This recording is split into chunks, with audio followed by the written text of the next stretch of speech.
لیکن چونکہ بنو ہاشم سے تھے اور بنو ہاشم آپ کو پتہ ہے متولی تھے کعبہ شریف کے، انہوں نے اپنے آپ کو ابو ذر غفاری کے اوپر گرا لیا کہ تاکہ ان کو کوئی مارے نہ. انہوں نے کہا تمہیں پتہ نہیں ہے قبیلہ یعنی غفاری قبیلے سے تعلق رکھتا ہے تو اس کے قبیلے کے لوگ آ کے یہاں پہ لڑائی کریں گے ہم سے. کیونکہ قبائلی سسٹم تھا نا، اس میں یہ نہیں دیکھا جاتا تھا کہ اس کا مذہب کیا ہے، پہلے نمبر پہ دیکھا جاتا ہے یہ ہمارے قبیلے کا ہے، تم نے ہمارے قبیلے کے بندے کو مارا ہے تمہیں نہیں چھوڑیں گے. اسی وجہ سے آپ دیکھیں نا بنو ہاشم اسلام قبول نہ کرنے کے باوجود نبی علیہ السلام کی پشت میں تو کھڑے رہے نا، اور یہ پہلے بھی ہوتا رہا. قرآن حکیم میں آتا ہے نا کہ شعیب علیہ السلام کی قوم کیا کہتی ہے، اے شعیب اگر تیرا قبیلہ تیرے ساتھ نہ ہوتا کب سے تیرا کام کر چکے ہوتے. اس لیے انبیاء ڈومیننٹ قبائل میں آتے ہیں جو شریف النفسی والے ہوتے ہیں، جن میں ایک سسٹم ہوتا ہے پورا. تو اور پھر جو ہے نا وہ اگلے دن پھر ابو ذر غفاری نے اس طرح کلمہ پڑھا، پھر ان کی پٹائی ہوئی، پھر حضرت عباس نے ان کو بچایا اور پھر وہاں سے یعنی وہ چلے گئے. یہ پوری حدیث صحیح بخاری میں ہے، اور بلکہ بخاری میں پورا ایک چیپٹر ہے ابو ذر غفاری کے اسلام لانے کا واقعہ. امام بخاری نے ابو ذر غفاری کا پروٹوکول یہ رکھا ہے کہ اسلام کا پورا چیپٹر بنایا ہے ابو ذر غفاری کے اسلام لانے کا واقعہ. باقی یہ درویش صفت آدمی تھی اور دنیا کو 3 طلاقیں دی بھی، اور وہ اس لیے کہ انہوں نے نبی علیہ السلام کو بڑا کلوزلی آبزرو کیا تھا. نبی علیہ السلام کی جتنی احادیث دنیا سے زہد اور دنیا پرستی کی مذمت پہ ہے نا، اکثر احادیث کے راوی ابو ذر غفاری. چونکہ انہوں نے نبی علیہ السلام کو بڑا کلوزلی آبزرو کیا تھا تو اس لیے وہ صحابہ کرام پہ جب دنیا کے خزانے کھول دیے گئے، اور بعض اصحاب اور بعض تابعین میں انہوں نے جب دنیا کی محبت میں غلبہ اور عیاشی کا لیول دیکھا تو ان سے وہ برداشت نہیں ہوتا تھا. انہوں تو نبی علیہ السلام کی صحبت کی ہوئی تھی. خدا بے نیاز ہے، جو کچھ ہے ان بندگان خدا کا ہے. تو ہم خدا کے بندے نہیں؟ کیوں نہیں ہو، تم بھی خدا کے بندے ہو، لیکن تم نے خدا کو بھلا دیا ہے. ضرورت سے زیادہ تمہارے لیے لباس کا انبار ہے، تمہارے لیے کتنے قسم کے لذیذ کھانے بنتے ہیں. معاویہ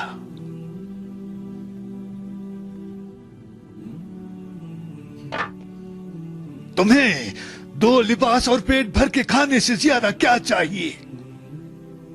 اموال غنیمت خلیفہ اور ان کے متولیوں کے پاس کیا کر رہا ہے؟ اپنی ذاتی ثروت کی ترقی، اس بھوکی امت کی خوشحالی یا آبادی کے لیے خرچ ہو رہا ہے. وہ کہتے تھے یہ دیکھو یار، ہم لوگ تو فاقے کرتے تھے اور ہمارا پیغمبر ہمیں یہاں تک تعلیمات دیتا تھا کہ اے اللہ محمد اور آل محمد کو بس اتنا ہی رزق دینا کہ روح اور جسم کا رشتہ برقرار رہے. یہ حدیث بخاری و مسلم میں ہے، اور بخاری و مسلم میں حدیث ہے حضرت عمر کو نبی علیہ السلام نے ڈانٹتے ہوئے کہا جب وہ چٹائی کے نشان دیکھے، ان کا یا رسول اللہ رو پڑے کہ کیسر و کسرا تو دنیا کے مزے لوٹ رہے ہیں اور آپ اللہ کے نبی. تو آپ فرمایا کہ تم اس پہ خوش نہیں کہ وہ دنیا کے مزے لوٹیں اور تم آخرت کی سعادت لوٹو؟ اور لگتا ہے عمر تم پہ دنیا کی حقیقت آج بھی نہیں کھلی. جن لوگوں کے سامنے یہ ساری چیزیں تھیں، جن لوگوں نے نبی علیہ السلام کا وہ پیریڈ دیکھا تھا، پھر ان کو یہ بھی پتا تھا کہ بخاری و مسلم میں نبی علیہ السلام کے جو آخری خطبات میں سے شہدائے احد کے اوپر جو نماز جنازہ آپ نے 8 سال بعد پڑھی، اور وہاں پہ آپ نے جنازے یعنی ادھر قبرستان میں خطبہ دیا عبرت کے لیے، اور اس میں کئی چیزیں تھی. ایک تو یہ تھی کہ یہ یہاں پہ وہ لوگ دفن ہیں جنہوں نے اسلام کے لیے قربانی دی ہے اور ان کا پھل تم نے کھانا ہے. وہ دنیا سے اسی طریقے سے گئے ہیں، کفن میں نہیں دیا گیا کئی لوگوں کو.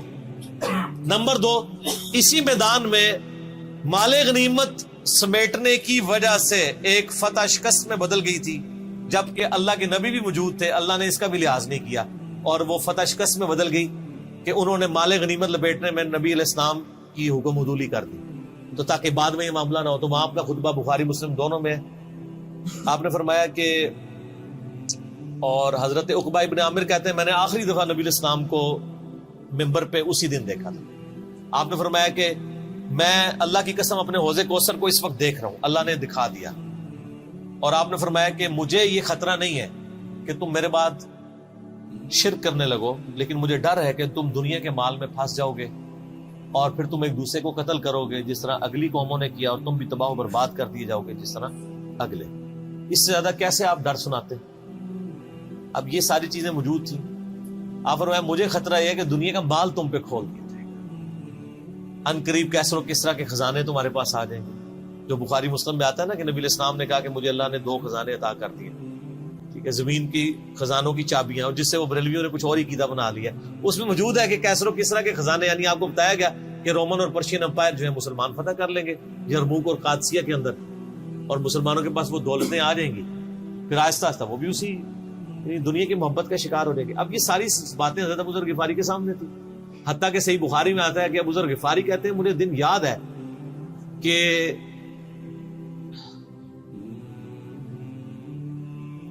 نبی علیہ السلام نے فرمایا کہ ابو ذر وہ احد پہاڑ دیکھ رہے، تو کہتے ہیں میں نے احد پہاڑ کی طرف دیکھا اور میں یہ سوچ رہا تھا کہ ابھی مجھے آپ کسی کام کے سلسلے میں وہاں بھیجیں گے. دن کا وقت تھا تو میں اپنے ذہن میں یہ اندازہ لگانا شروع کر دیا کہ کوئی کام بتائیں گے تو میں یہ پہنچ کے واپس کتنی دیر میں آؤں گا. لیکن آپ نے یہ بات نہیں کرنی تھی. آپ نے فرمایا کہ اگر یہ سارا پہاڑ جو کئی کلومیٹرز پہ پھیلا ہوا ہے، آج بھی وہ پہاڑ موجود ہے مدینہ شریف میں، مسجد نبی سے بھی نظر آتا ہے، اور جو شہدائے احد کا قبرستان ہے اس کی بالکل بیک سائڈ پہ کئی کلومیٹرز میں پھیلا ہوا، اگر یہ سارا سونے کا ہو تو آپ علیہ السلام فرمایا کہ میں سب کا سب اللہ کی راہ میں فوراً شام سے پہلے خیرات کروں، اپنے پاس میں 2 یا 3 دینار ہی رکھوں صرف، یعنی جو ٹوٹل زندگی گزارنے کے سب خیرات کروں.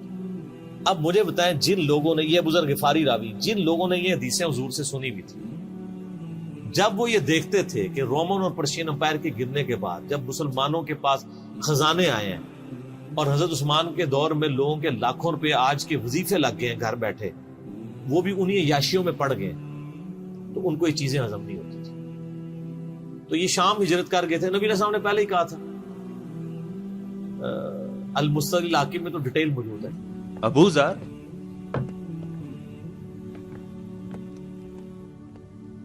آخر تم کون ہو؟ کل میں کون ہوں گا معلوم نہیں، مگر آج میں بتکدے میں ابراہیم ہوں. تعجب ہے تم جیسے رسول کے صحابی پر مسلمین کے دارالخلافت کو بت کدے سے تعبیر کرتے ہو. مجھے ذرا برابر بھی شک نہیں ہے، جبکہ میرے سامنے ہی وہ جعلی حدیث بنائی جاتی رہی. اب کدو خریدنے پر کس کو جنتی بناؤ گے؟ میں تم سے پوچھتا ہوں مروان، جھوٹی حدیث بنانے والا، کعب کس بت کی شبیہ ہے؟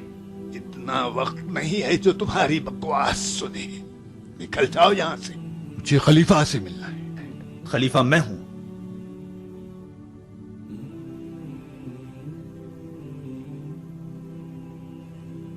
پھر تو میں تم پر فاتحہ پڑھ کے جاؤں گا. کان کھول کے سن غفاری دیوانے، پھر کبھی اگر سنا کہ تم نے کوئی فتویٰ دیا ہے تو تمہاری زبان کھینچ لوں گا. جاؤ، دفع ہو جاؤ. یہاں پہ میں آپ کو ضمن بتا دوں، اکثر لوگ صحابہ کرام کے حالات و واقعات کے بارے میں پوچھتے ہیں، مطلب پوری زندگیاں لگ جائیں تو وہ واقعات بیان کرتا رہے انسان، ختم نہیں ہوتا. اس میں 3 بڑی کتابیں ہیں جو یعنی اہل سنت کے ائمہ نے لکھی ہیں. اس میں جو ٹاپ آف دا لسٹ کتاب ہے وہ ہے اسد الغابہ. امام ابن اثیر المتوفا 630 ہجری نے 8000 صحابہ کے حالات و واقعات جمع کیے ہیں اس کے. یہ اردو میں ترجمہ ہو چکا ہے شرح کے ساتھ. اس کی شرح لکھی ہے الاصابہ امام ابن حجر اسقلانی نے، المتوفا 852 ہجری. 8000 صحابہ کے حالات و واقعات، یہ سب سے بڑا ذخیرہ ہے ہمارے پاس. اسد الغابہ کی شرح الاصابہ، اور ایک اور کتاب ہے امام ابن عبد البر المتوفا 463 ہجری الاستیاب، ان کی کتاب. وہ ابھی اردو میں ٹرانسلیٹ نہیں ہوئی ہے.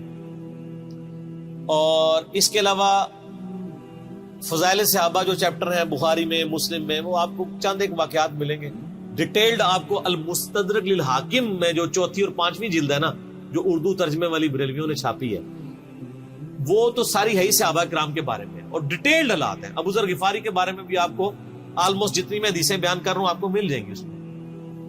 اس میں یہ حدیث نبی علیہ السلام نے، یعنی یہ حدیث ہے المستدرک للحاکم میں صحیح سند سے، کہ فرمایا آپ علیہ السلام نے کہ ابو ذر تیرا کیا حال ہوگا جب تو بھوسا لوگوں میں رہ جائے گا. اور آپ نے یوں انگلیاں ڈالی. اور ابو ذر غفاری کا انتقال 32 ہجری میں ہوا ہے حضرت عثمان کے دور میں. یہ بات عبداللہ بن عمرو بن عاص کے بارے میں نہیں کہی تھی؟ وہ بھی ہے, وہ تو صحیح بخاری میں ہے. عبداللہ بن عمر بن عاص کو نبی علیہ السلام نے فرمایا تھا کہ تو بھوسا لوگوں میں رہ جائے گا. سیم الفاظ حضرت ابو ذر غفاری کے بارے میں حاکم میں ہے. آپ مسلسل حاکم کا چیپٹر کھولیں. وہ تو یزید کے دور تک گئے تھے نا, یہ حضرت عثمان غنی کے دور میں بہت ہوئے. انہیں حضرت عثمان غنی برے نہیں تھے نعوذ باللہ, یعنی ان کے دور میں عیاشی کا لیول لوگوں کا یہ ہو گیا تھا. تو یہ یعنی اس میں پھر حدیث میں الفاظ ہیں نبی علیہ السلام سے, پھر انہوں نے کہا یا رسول اللہ میں کیا کروں, تلوار اٹھا لوں؟ آپ فرمایا صبر کرنا اور اپنی زبان سے تم حق بات کی تلقین کرتے رہنا, پھر آپ کو حاکم میں ملے گا. نبی علیہ السلام فرمایا کہ ان قریب تمہیں مدینے سے نکال دیا جائے گا, شام چلے جاؤ گے وہاں سے بھی نکال دیا جائے گا. اور سر ایک بڑی دردناک حدیث ابو ذر غفاری کے پاس, وہ حاکم میں ہی ہے, المستدل حاکم میں. ہاں غزوہ تبوک آپ کو پتا ہے ایک ایسا غزوہ تھا جس میں جو شرکت نہیں کرے گا وہ منافق ڈکلیئر ہوگا. قرآن میں فتویٰ آ گیا تھا. اس سے پہلے کبھی نفیر عام نہیں تھی, یہ پہلا اور آخری موقع تھا, کیونکہ رومن امپائر سے ٹکرانا تھا. سپر پاور تھی دنیا کی, 1.5 لاکھ کی فوج لے کے کیسرے روم بارڈر پہ آ گیا تھا عرب کے. تو نبی علیہ السلام نے اناؤنسمنٹ کی کہ بھئی اب سب نے جانا ہے, جو نہیں جائے گا منافق شمار ہوگا, الا یہ کہ کسی کے پاس ریسورسز نہ ہو, یا کوئی مریض ہو, یا کوئی عورت ہو, یا کوئی معذور ہو. منافقین آگے بہانے کر رہے تھے. کچھ سادہ لوگ مسلمان بھی اس کا حصہ بن گئے. بخاری مسلم میں 3 اصحاب کی توبہ کا واقعہ بھی موجود ہے, وہی میری ویڈیو ریکارڈڈ ہے. تو کعب بن مالک کی رضی اللہ تعالیٰ عنہ علیہ السلام, کچھ لوگ جو ہے وہ یعنی اپنے ان معاملات کی وجہ سے کچھ پیچھے بھی رہ گئے. تو المستدل حاکم میں آتا ہے کہ صحابہ کرام کہتے ہیں کہ ہم نبی علیہ السلام کے ساتھ سفر پہ نکلے نا جب, تو نبی علیہ السلام کو آگے کوئی بتاتا تھا, کہتا تھا یا رسول اللہ وہ جو فلاں بندہ تھا نا وہ بھی کوئی نہیں آیا, پیچھے رہ گیا. تو آپ علیہ السلام پرواہ نہیں کرتے تھے. پھر بتایا گیا یا رسول اللہ وہ بھی کوئی نہیں, یعنی جڑے نعرے مارتے سن اچے اچے, جدو ایتھے کسی کو دسایا جائے گا سر وہ تہاڈا پکا جڑا یار ہے بیلی وہ بھی کوئی نہیں. تو حضور علیہ السلام کو لوگ نا فیڈ بیک دیتے یا رسول اللہ وہ بھی غائب ہے, وہ بھی نہیں آیا. اب 30,000 کے لشکر میں آپ نے کوئی ریکارڈ تو نہیں رکھا تھا, رجسٹر تھا, لیکن کدھر 30,000 بندوں میں کدھر کوئی رکھ سکتا ہے صاحب اس طرح. یا رسول اللہ وہ بھی رہ گیا, وہ بھی. تو حضور علیہ السلام کہتے ٹھیک. آپ فرماتے تھے اللہ چاہے گا تو آ جائے گا, نہیں آئے گا تو نہیں آئے. تو کسی نے کہا کہ وہ ابو ذر غفاری بھی پیچھے رہ گئے, آیا. اور ابو ذر کو اس کے اونٹ نے روک لیے. اونٹ ہی نہیں اٹھ رہا تھا نا سر, وہ آپ کو گاڑی تو نہیں ہے نا جو سٹارٹ کر لیں گے آپ. اونٹ چلنے سے انکار کرتے ہیں, تو کر سکتا ہے. اور سر سفر کتنا ہے, 700 کلومیٹر.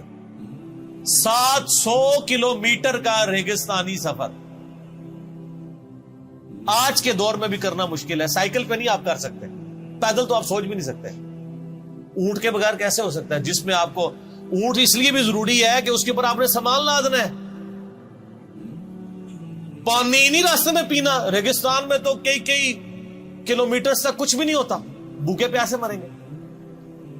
پھر آپ قافلے سے بھی جدا ہیں. تو ابو ذر غفاری کوشش کرتے رہے کہ اس طریقے اونٹ, اسی دوران قافلہ نکل گیا آگے, تو وہ اونٹ اٹھا ہی نہیں ہے. تو حضرت ابو ذر غفاری نے اپنا سامان اپنی پیٹھ پہ لا دیا, پیدل چل پڑے ریگستانی سفر. حاکم کی روایت ہے کہ ہم نے دیکھا دور سے ایک اکیلا شخص ہے جس کی پیٹھ کے اوپر بورا لدا ہوا ہے. تو نبی علیہ السلام کی آپ محبت دیکھے, آپ نے فرمایا کہ تو ابو ذر ہو جا, یعنی جو آنے والا شخص ہے تو ابو ذر ہو. یعنی حضور نے خواہش کا اظہار کیا. آپ کو نظر تو نہیں آ رہا تھا یہ کون آ رہا ہے, آپ کی محبت, آپ کو پتا تھا ابو ذر غفاری نہیں رہ سکتا پیچھے. تو صحابہ کہتے ہیں آپ نے فرمایا تو ابو ذر ہو جا. تو صحابہ کہتے ہیں تھوڑی دیر بعد جب وہ قریب آئے تو ہم نے پہچان لیا ابو ذر غفاری ہیں. تو جب ہم نے پہچان لیا نا تو حضور علیہ السلام نے ان کے پہنچنے سے پہلے آپ نے فرمایا ابو ذر کو دیکھو اکیلا آ رہا ہے, اکیلے ہی دنیا سے جائے گا اور قیامت الدن بھی اکیلا اٹھایا جائے گا. دنیا سے کیا کہہ رہے گے. صحیح بخاری میں آتا ہے کہ حضرت عثمان غنی رضی اللہ عنہ کے دور میں چکے یہ اس حدیث کا بھی کچھ حصہ باقی ہے، میں بعد میں بیان کروں، پہلے میں اس کو کنکلوڈ کر لوں کہ صحیح بخاری میں آتا ہے کہ حضرت ابوذر غفاری شام چلے گئے تھے، وہاں پہ چونکہ گورنر تھے حضرت معاویہ رضی اللہ تعالیٰ عنہ، وہ قرآن کی وہ جو سورہ توبہ کی آیات ہے نا کہ جو لوگ سونا اور چاندی جوڑ کے رکھتے ہیں یہ گرم کر کے ان کی پیٹھوں پہ، ان کے ماتھے کے اوپر لگایا جائے گا قیامت والے دن، تو وہ یہ آیت پڑھا کرتے تھے اور حضرت معاویہ سے ان کا جھگڑا رہتا تھا کہ تم لوگ جو یہ مال جوڑ رہے ہو نا اور یہ اتنے خزانے تم لوگوں نے بنا لیے ہیں، یہ نبی علیہ السلام کی تعلیمات کے خلاف ہے۔ تو حضرت معاویہ کہتے تھے یہ تو اہل کتاب کے بارے میں آیات نازل ہوئی ہیں، تو وہ کہتے تھے نہیں، یہ سب کے بارے میں ہے۔ اب شرعی حکم یہ ہے کہ مال آپ جوڑ سکتے ہیں اگر آپ زکوٰۃ دے رہے ہیں، لیکن یہ پسندیدہ نہیں ہے، طریقہ نبوت یہ نہیں ہے۔ نبی علیہ السلام نہیں جوڑ سکتے تھے، پوری زندگی زکوٰۃ دینے کی نوبت نہیں آئی ہے، حالانکہ خمس ملتا تھا، خیرات کرتے تھے۔ ابوذر غفاری کا جھگڑا یہ تھا کہ تم تو نبی کے صحابہ ہو، تم لوگوں کو یہ زیب ہی نہیں دیتا کہ تم لوگ اس طرح کے محلات میں رہو اور اس طرح مال جوڑو۔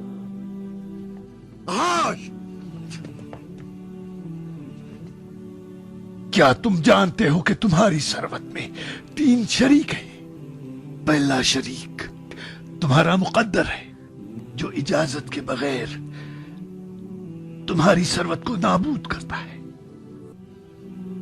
دوسرا شریک تمہارے وارث ہیں جو تمہاری موت کے منتظر ہیں،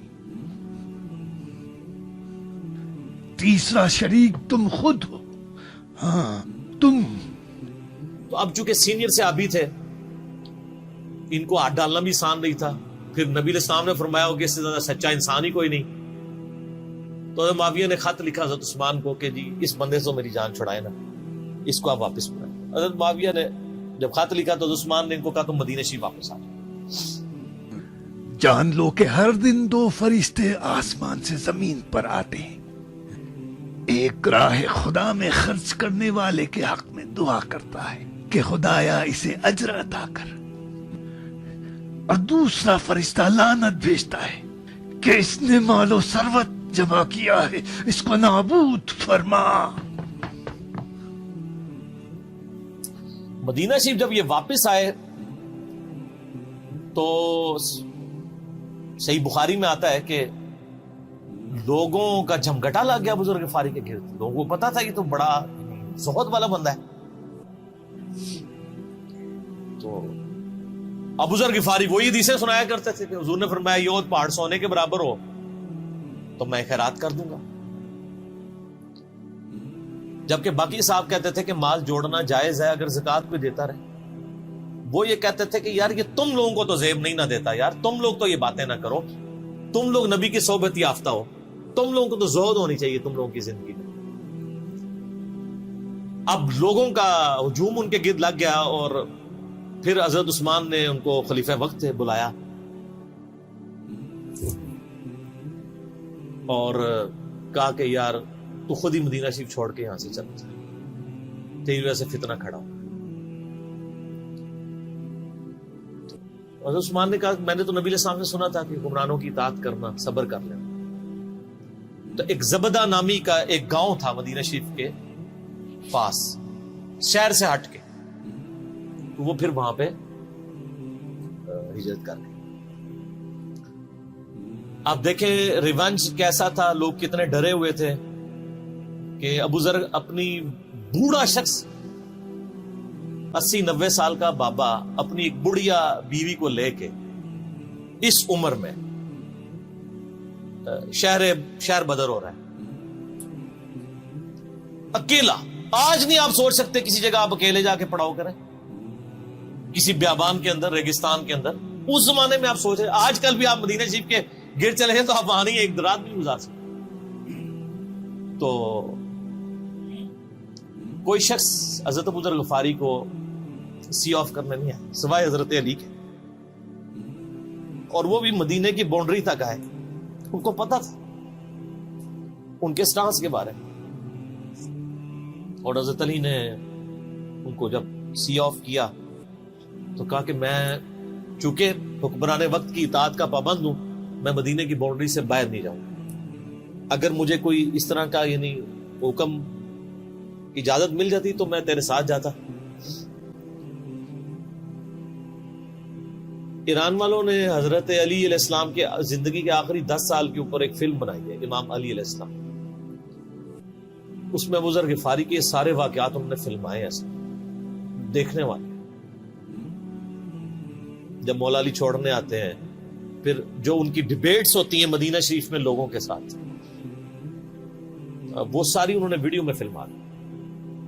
پھر یہ چلے گئے وہاں پہ رہنے شروع ہو گئے. اب اس حدیث کی طرف واپس آ جائیں جو فرمایا آپ علیہ السلام نے اکیلے ہی مرے گا. تو ابو ذر غفاری، اس حاکم کی روایت میں آتا ہے ابو ذر غفاری کی موت کا وقت قریب آ گیا، صرف بیوی ہے پاس. بیوی نے رونا شروع کر دیا کہ حضرت آپ فوت ہو گئے، آپ کو کفن کون دے گا، آپ کو غسل کون دے گا، آپ کو دفنائے گا کون، میں عورت ذات کیا کر سکتی. حضرت ابو ذر نے کہا کہ نبی علیہ السلام سے میں نے سنا تھا کہ تو اکیلا مرے گا، پھر مسلمانوں کا ایک قافلہ وہاں سے گزرے گا جو تجھے کفن دے کے دفنائے گا اور جنازہ بھی پڑھے گا. تو نے فکر نہیں کرنی، جب میں مر جاؤں تو میری لاش کو چوراہے پہ رکھ دینا گزرگاہ میں، جو یعنی مدینہ کی طرف راستہ آتا تھا گاؤں ایریا سے. اللہ میرا بندوبست کر دے گا. وہی ہوا کہ ان کے مرنے کے بعد مسلمانوں کا ایک قافلہ دور سے آ رہا تھا. تو اسی مستقل حاکم کی حدیث میں آتا ہے کہ سر قافلہ بھی سنے پھر کون ہے، عبداللہ ابن مسعود. ابو ذر غفاری بھی زہد کے امام، ابن مسعود بھی زہد کے امام، ابو درداء بھی زہد کے امام.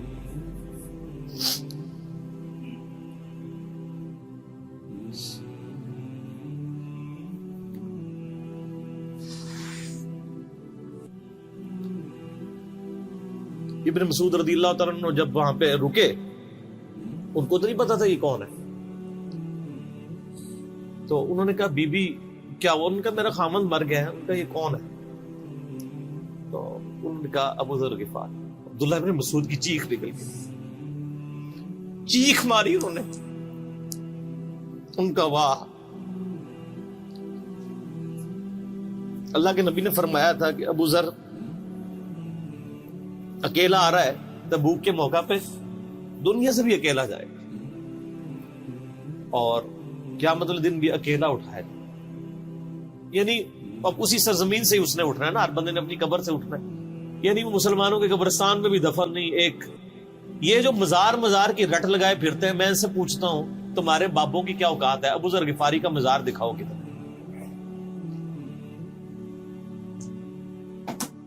جو اس روئے ارض پہ نیلی چھتری کے نیچے سچا ترین انسان جس کو اللہ کے نبی کہہ رہے ہیں، اس کا کوئی مزار نہیں ہے.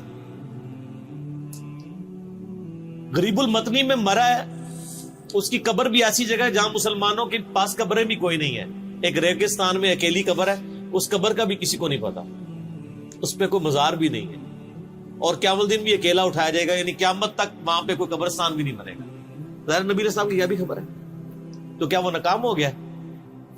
اگر مزارات ہی دلیل ہے کامیابی کی، تو عبداللہ ابن مسعود رضی اللہ عنہ نے ان کو غسل دیا، کفن دیا اور دفنا دیا. یہ پوری ڈیٹیلز آپ کو المستقل حاکم میں مل جائے گی.